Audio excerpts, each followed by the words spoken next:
मगध के राजमहल में चबूतरे के किनारे खड़े होकर मुरा नीचे कूदने ही वाली थी कि शंभुनाथ ने उसका हाथ पकड़ लिया और गुस्से में बोले, मुरा, ये क्या करने जा रही हो तुम? क्या तुमने अपने पुत्र के बारे में सोचा है? उसका क्या होगा? मुरा अपना हाथ छुड़ाने की कोशिश करती हुई बोली, छोड़ दीजिए मंत्री जी, मैं मर जाना चाहती हूँ। मेरा पुत्र तो मुझे अब मिलने वाला है नहीं, मैं जीवित रहकर क्या करूंगी? शंभुनाथ हैरान होकर बोले, क्या कह रही हो तुम? किसने कहा तुमसे कि तुम्हारा पुत्र नहीं मिलने वाला? मुरा बोली, मेरे पुत्र को ढूंढने वाली आखिरी कड़ी तो मर चुकी है, अब कौन बताएगा मेरे पुत्र का पता? शंभुनाथ मुरा का हाथ अपनी तरफ खींचते हुए बोले, तुम पहले दीवार से नीचे आओ, मैं तुम्हें सब समझाता हूं। शंभुनाथ की बात मान मुरा नीचे आई तो शंभुनाथ बोले, अगली बार ऐसा कदम उठाने से पहले अपने पुत्र के बारे में सोच लेना। तुम्हारी रिश्तेदार नहीं रही तो क्या हुआ, अभी और भी मौके मिलेंगे तुम्हारे पुत्र तक पहुंचने के। ऐसे हताश मत हो। मुरा निराशा भरी आवाज में बोली, अब कैसे मौके मिलेंगे मंत्री जी? अब तो ऐसा कोई नहीं है जिसे पता हो कि मेरा पुत्र कहां है। किसके सहारे ढूंढेंगे उसे? शंभुनाथ कुछ बोलने ही वाले थे कि उन्हें वहां किसी के आने की आहट सुनाई दी। उन्होंने तुरंत ही इशारे से मुरा को चुप रहने को कहा, लेकिन मुरा उनका इशारा समझ नहीं पाई और बोली, मंत्री जी। वो आगे कुछ बोलती उससे पहले ही शंभुनाथ ने उसका मुंह अपने हाथों से बंद कर दिया और खींचकर चबूतरे से दूर ले गए। वो दोनों अब चबूतरे वाले मार्ग में बने एक छोटे से गुंबद के भीतर छिप के बैठे थे। तब तक विशाखा शंभुनाथ का पीछा करते हुए उस स्थान पर पहुंच गई। उसने देखा वहां तो कोई भी नहीं था। वो हैरान होकर मन ही मन बोली, आखिरकार मुरा को ढूंढते हुए शंभुनाथ कहां चले गए? और मुरा, वो भी कहीं दिखाई नहीं दे रही। कहां चले गए दोनों? वो वहां से वापस मुड़ गई। जब शंभुनाथ को महसूस हुआ कि पैरों की आहट उनसे दूर चली गई है तो उन्होंने मुरा के मुंह से अपना हाथ हटाया। दोनों गुंबद से बाहर निकले। बाहर निकलते ही मुरा चिल्ला पड़ी, मंत्री जी आप क्या कर रहे थे? शंभुनाथ बोले, तुमने सुना नहीं?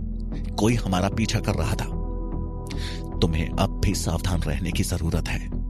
तुम्हारे रिश्तेदार की मृत्यु अवश्य हुई है, परंतु तुम्हारे पुत्र की सूचना किसी और के पास है जिसे पता है कि वो कहां है।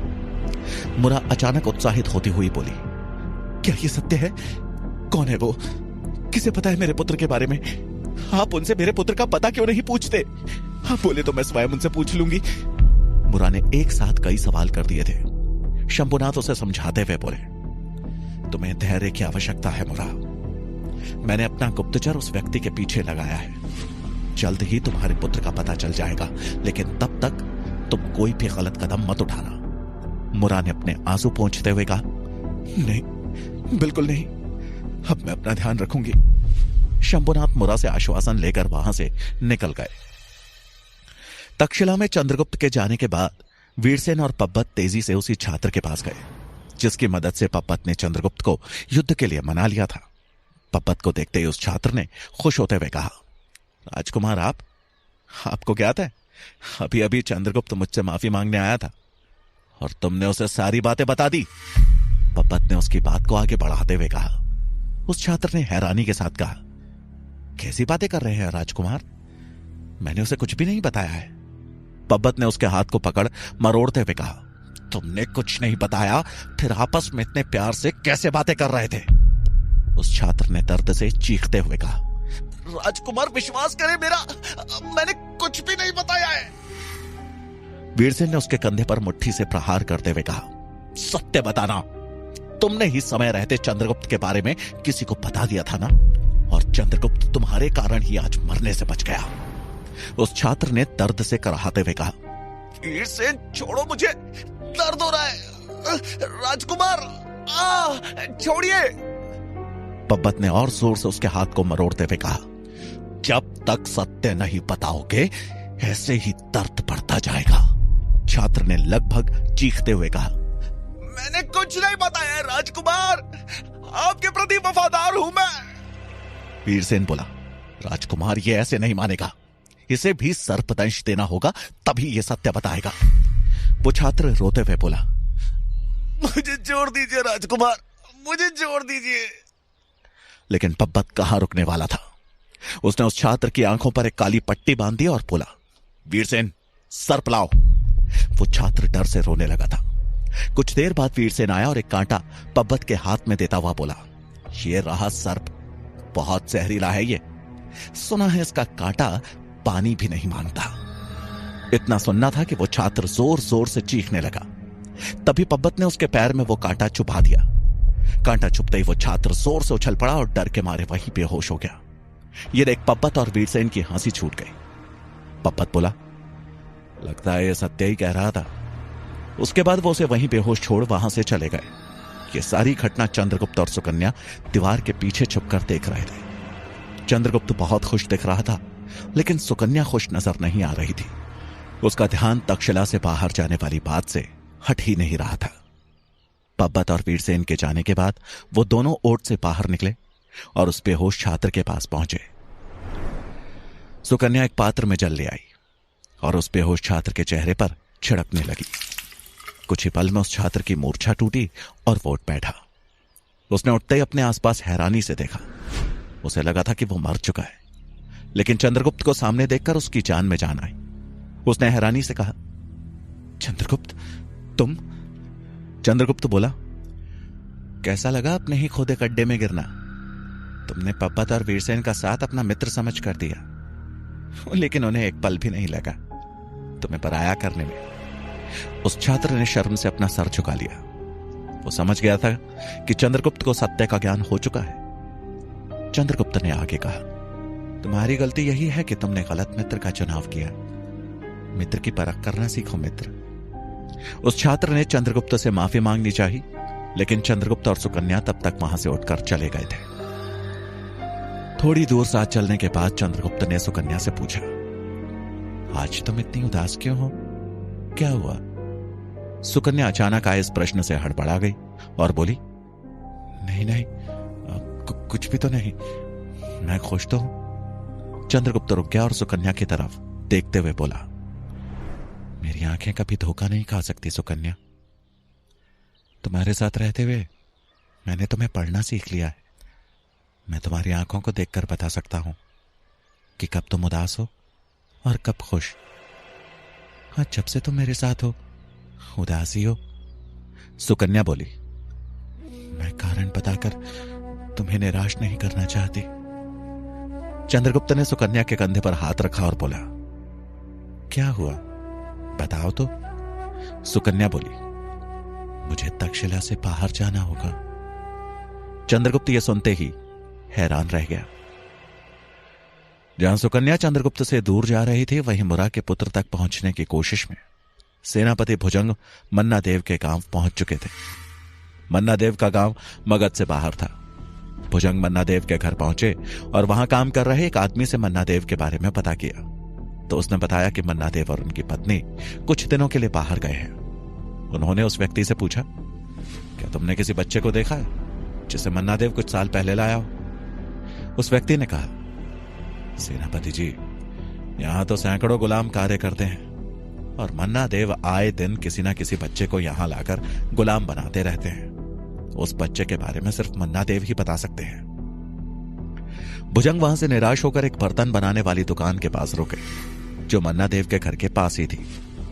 उन्होंने उससे भी पूछा, क्या तुम्हें ज्ञात है कि मन्ना देव कहां गए हैं? उस दुकान वाले ने कहा, नहीं सेनापति जी, उनके जाने के बारे में किसी को जानकारी नहीं होती है। वो कब और कहां जाते हैं किसी को भी ज्ञात नहीं। भुजंग ने कुछ सोचते हुए कहा, ठीक है, तो उनके यहां आने के बाद तुम मुझे सूचना दे सकते हो। उस दुकानदार ने एक नजर घोड़े पर सवार भुजंग को देखा और फिर बोला, सेनापति जी, अब मैं इतनी दूर सूचना देने आऊंगा तो मेरा नुकसान हो जाएगा। सेनापति उसके इशारे को समझ गए और एक सिक्कों से भरा थैला उसकी तरफ फेंकते हुए बोले, यह रहा तुम्हारे कुछ बर्तनों का मूल्य, तुम्हारी मासिक कमाई से भी ज्यादा। इसके बदले हमें सूचना सही समय पर मिल जानी चाहिए। सिक्के देखकर वो दुकानदार खुश होता हुआ बोला, अपनी कमाई की सौगंध सेनापति जी, पहिए की गति से भी तेज आप तक सूचना पहुंच जाएगी। श्वेतबाहु वहां देरी से पहुंचा, लेकिन उसने सेनापति को उस दुकानदार को सिक्के देते हुए देख लिया था और उनकी बातें भी सुन ली थी। उसने सेनापति के वहां से जाने की प्रतीक्षा की और उनके जाते ही उस बर्तन वाले की दुकान पर पहुंचा। एक नए घुड़सवार को देख उस दुकानदार ने पूछा, देव, आपको क्या चाहिए? श्वेतबाहु ने सीधे मुद्दे पर आते हुए कहा, सूचना, मन्ना देव कहां है? उस दुकानदार ने वही बात दोहराई जो उसने भुजंग को बताई थी। तब श्वेतबाहु बोला, क्या उनके आने की सूचना मुझे दे सकते हो? उस दुकानदार ने मुस्कुराते हुए कहा, हर एक चीज का मूल्य होता है देव। श्वेतबाहु ने उसकी तरफ सेनापति की तरह ही सिक्के से भरी एक पोटली फेंकी और बोला, सूचना की गति क्या होगी? दुकानदार ने सिक्कों को गिनते हुए कहा, पहिए की गति देव। श्वेतबाहु समझ गया कि उसकी सूचना सेनापति के पास पहुंचेगी। उसने एक और सिक्कों से भरी पोटली उस दुकानदार की तरफ फेंकी। उस दुकानदार ने मुस्कुराकर श्वेतबाहु की तरफ देखा और बोला, आपकी सूचना अब तक हवा के वेग से पहुंच जाएगी। श्वेतबाहु बोला, सूचना मंत्री शंभुनाथ के घर पहुंचनी चाहिए। अगर मेरे साथ धोखा किया तो? उस दुकानदार ने उसकी बात काटते हुए कहा, प्रश्न ही नहीं उठता देव। हमें लक्ष्मी बहुत प्यारी है। श्वेतबाहु ने एक नजर तसल्ली से उसकी ओर देखा और फिर वहां से चला गया। सुकन्या तक्षशिला से जाने को तैयार हो चुकी थी। उसने अपने सभी वस्त्र और खाने की सामग्री एक पोटली में भर ली थी। उसने उस मिट्टी के खिलौने को हाथ में लिया जिसे चंद्रगुप्त बाजार से उसके लिए ही लाया था। वो एक भिष्टी का खिलौना था। उसे याद आ रहा था कि चंद्रगुप्त ने उसे उस खिलौने को देते हुए कहा था, पता है मैं तुम्हें यह खिलौना क्यों दे रहा हूं? सुकन्या ने भी उस खिलौने को हाथ में लेकर बड़े प्यार से कहा था। क्यों? चंद्रगुप्त ने समझाते हुए कहा था, भिष्टी वो होता है जो चमड़े के थैले में पानी ढोता है, मतलब लोगों की प्यास, उनकी उम्मीद को अपनी पीठ पर ढोता है। तुम भी मेरे लिए उस भिष्टी की तरह ही हो। मैं जब तुम्हें देखता हूं तो मेरी उम्मीद तुमसे जुड़ी हुई लगती है। मैंने भले ही अपने परिवार को नहीं देखा है, लेकिन तुम्हें देखता हूं तो इसी उम्मीद में जीता हूं कि तुम मेरे ही परिवार का हिस्सा हो। यह सोचते हुए सुकन्या की आंखें नम हो गई। उसने भिष्टी वाले उस खिलौने को चूम लिया और अपनी पोटली में भरते हुए मन ही मन कहा, यह तुम्हारी निशानी है चंद्र, जिसे लेकर मैं जा रही हूं। मैं इसे कभी भी अलग नहीं करूंगी, मरते दम तक। वो उदास मन से आश्रम से बाहर निकले। आचार्य चाणक्य, चंद्रगुप्त और सूरजमल उसके पीछे पीछे निकले। सुकन्या ने अभी तक चंद्रगुप्त को कारण नहीं बताया था। वो जाने से पहले चंद्रगुप्त के पास आई और बोली, मैं तुम्हें कारण बता नहीं पाई थी। सत्य यह है कि मेरे एक संबंधी का पता ज्ञात हुआ है। उनका बुलावा आया था। मैं वहीं कुछ दिन रहने के लिए जा रही हूं। कुछ दिन बाद मैं वापस आ जाऊंगी। बोलते हुए उसकी आंखों में आंसू आ गए और आवाज भर्रा गई, लेकिन उसने खुद पर काबू पा लिया। चंद्रगुप्त की आंखें भी नम हो चुकी थी। सुकन्या उसे देख खुद को रोक नहीं पाई और उसके गले लग गई। उसने मन ही मन कहा, क्षमा करना चंद्र, मैं तुम्हें सत्य नहीं बता सकती, वरना तुम मुझे जाने नहीं दोगे। मैंने जिस लक्ष्य को अपने गले लगाया है, मुझे खुद भी नहीं मालूम कि वो लक्ष्य मेरे ही गले अटक जाएगा या मेरा तारणहार होगा।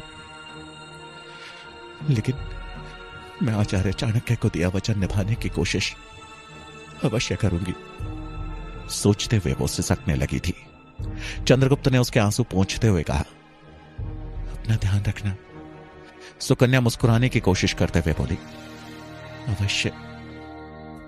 चंद्रगुप्त से मिल लेने के बाद वो आचार्य चाणक्य के पैरों में आशीर्वाद के लिए झुकी। चाणक्य ने आशीर्वाद देते हुए कहा, मां भारती तुम्हारा कल्याण करे। वो खड़ी हुई और बोली, आचार्य, आज मैं आप लोगों से विदा ले रही हूं। क्या आप कोई सीख नहीं देंगे? चाणक्य बोले, पुत्री, जितना सीखना था तुमने पर्याप्त सीख लिया। अब तुम्हें यह जिंदगी तुम्हारे हर एक मोड़ पर सीख देगी। उसे याद करते जाना। तुम अवश्य ही अपना लक्ष्य प्राप्त करोगी। मेरी एक बात हमेशा याद रखना, जिंदगी की ठोकरों से बड़ा कोई शिक्षक नहीं होता। उसके बाद सुकन्या सूरजमल से गले मिली और बोली, आचार्य, आप सदा याद आओगे। सूरजमल बोला, मुझे भी तुम्हारे लौट आने की प्रतीक्षा रहेगी। चाणक्य बोले, चंद्रगुप्त, तुम भी तैयार हो जाओ। चंद्रगुप्त ने आश्चर्य भरी दृष्टि से चाणक्य की तरफ देखा। चाणक्य आगे बोले, तुम और मैं भी तक्षशिला से कुछ समय के लिए बाहर जा रहे हैं, एक बड़ी यात्रा पे। यह सुनकर चंद्रगुप्त और सुकन्या हैरान रह गए। वो कुछ बोल पाते तब तक चाणक्य बोले, जाओ चंद्रगुप्त, अपना सामान बांधो। चंद्रगुप्त चाणक्य की बात मानकर वहां से बाहर जाने लगा। उसने एक अंतिम बार सुकन्या की तरफ देखा और वहां से बाहर निकल गया। उसको देख सुकन्या ने किसी तरह अपने आंसू छिपाए और वहां से जाने के लिए आगे बढ़ गई। सुकन्या के जाने के बाद चाणक्य सूरजमल के नजदीक गए और धीरे से बोले, सुकन्या पर हमेशा एक साए की तरह नजर बनाए रखना, उसे कोई हानि ना पहुंचाने पाए। सूरजमल ने उनकी आज्ञा मान ली और सुकन्या के पीछे जाने की तैयारी करने लगा। तक्षशिला में जहां सुकन्या और चंद्रगुप्त दोनों ही विश्वविद्यालय से विदा ले रहे थे, वहीं मगध में राजहंस भी शंभुनाथ के कहने पर तक्षशिला के लिए निकलने वाला था। शंभुनाथ के कहने पर राजहंस अमात्य से मिलने उनके कक्ष में आया। उसे देखते ही अमात्य ने उससे पूछा, राजहंस, मालकेतु का कुछ पता चला? कोई सूचना? राजहंस बोला, नहीं महामंत्री जी, मालकेतु के बारे में कोई भी सूचना नहीं है। मैं आज तक्षशिला के लिए प्रस्थान कर रहा हूं। क्या आचार्य गजानन के लिए कोई विशेष संदेश है? तभी अचानक एक पत्थर कक्ष की खिड़की से उड़ता हुआ अंदर आया और अमात्य के पैरों के पास आ गिरा। अमात्य डर कर उठ खड़े हुए। उनकी नजर उस पत्थर पर गई जो एक सफेद कपड़े पर लिपटा था। अमात्य ने तुरंत ही उस पत्थर को उठाया और उस कपड़े को उससे अलग किया। उस सफेद कपड़े में एक संदेश लिखा हुआ था। अमात्य उस संदेश को पढ़ने लगे और संदेश को पढ़ते ही वो चौंक गए।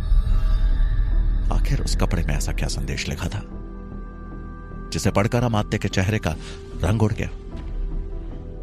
आचार्य चाणक्य चंद्रगुप्त को कहां लेकर जाने वाले हैं? क्या होगा कहानी का अगला पड़ाव? जानने के लिए सुनिए चाणक्य का अगला भाग